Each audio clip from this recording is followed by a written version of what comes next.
Ah, le métro parisien. Qu'est-ce que j'aime cet endroit. C'est sûr que dit comme ça sonne provincial.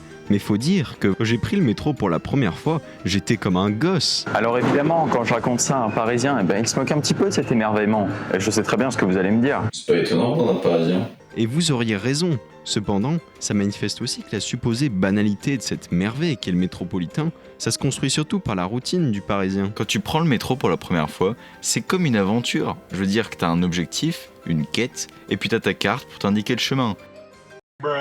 Ah oui, car c'est un putain de labyrinthe. Mais vous vous rendez compte quand même qu'il faut un GPS pour prendre les transports en commun. Ce qui vient corroborer cette subtile métaphore filée, c'est qu'on peut également y rencontrer des pièges mortels. Je suis sûr qu'il doit rester 2-3 squelettes de touristes dans les escaliers de la station Abbesse. 144 marches le bordel. Par contre, c'est magnifique quand tu sors de la station. Montmartre oblige.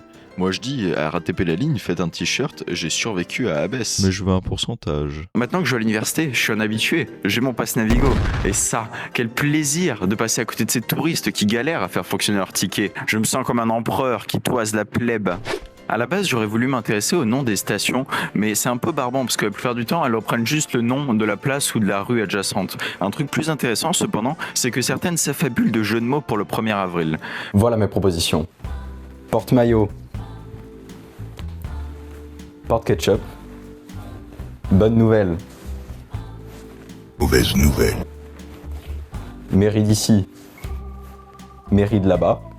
Et attention, le meilleur pour la fin. Oberkampf. Je vais, c'est ça.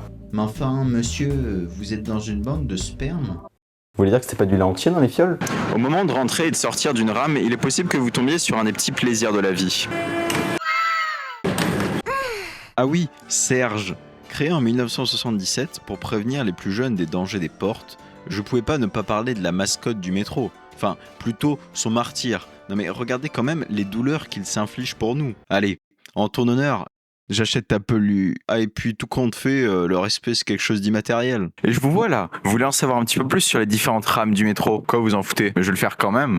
En 1900, à l'ouverture du métro, les premières rames sont en bois. Mais le bois, Ça brûle. de ce fait, elles sont remplacées assez rapidement par les Sprague Thompson, puis par le matériel articulé qui, comme son nom l'indique, est composé de 2 modules. Et c'est après que vous avez l'arrivée des trucs plus familiers. Vous avez jusqu'à maintenant 2 types de rames. Le numéro indiqué, ça représente juste l'année de conception ou de commande. Donc d'un côté, les MF qui sont sur rail et les MP qui sont sur pneus.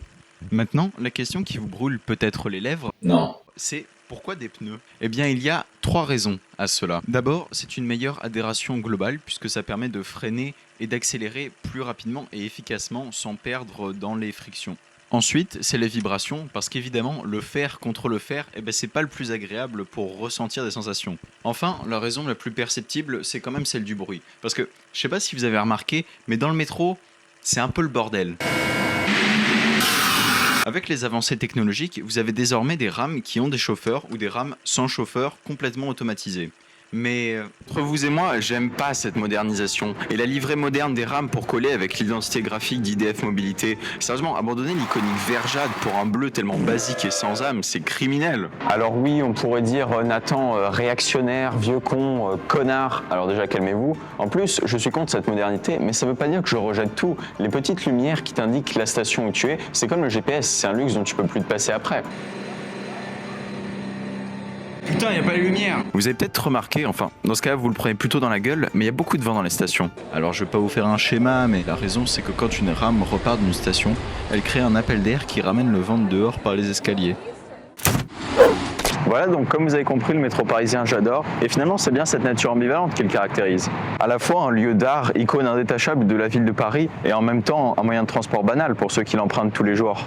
Ce n'est finalement pas sans rappeler d'autres icônes de la ville lumière. Enfin, si la RATP, pour me remercier de cette superbe vidéo, vous voulez m'inviter une journée à découvrir le métro ou bien m'envoyer une rame de MP73 à moi tout seul, sachez que je ne dirai pas non.